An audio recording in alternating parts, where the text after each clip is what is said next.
If your child is learning the standard algorithm and they're in the very beginnings of it or they're struggling to understand it, going to 2-digit numbers instead of straight to 3-digit numbers can be really beneficial.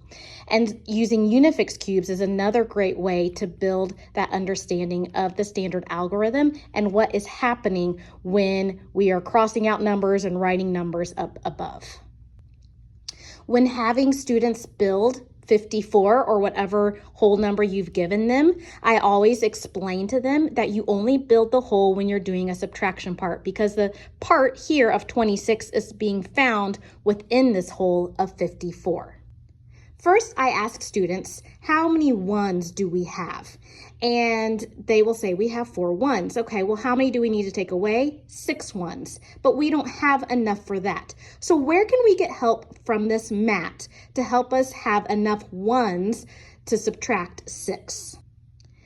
And here we want students to be looking at the tens, and for students to understand that these tens are made up of ones. The ones are hidden inside of here, and each 10 has 10 ones. We know we can break apart a 10 in order to help the ones out. So we go ahead and we break apart one of our tens, which I did right here. Sometimes I have students stack it up like this, where they're not really actually fully connected, but they're close to each other, so they can see if they were to bring them all back together, it would actually still be the same 110 that we have here. We've just now rearranged it some, but this still makes up 54 in all. Then we count up how many ones do we now have, and we can see we have 10 ones here plus 4 more makes 14.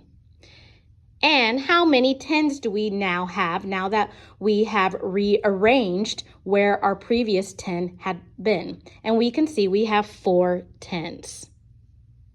Now we are ready to be able to take away 6 ones. So I can take away the 4 there and 2 from down here. Then I can also take away 2 tens from my 4 tens. I'll take away those 2. And then I can see I am left with 8 ones, and I am left with 2 tens for an answer of 28.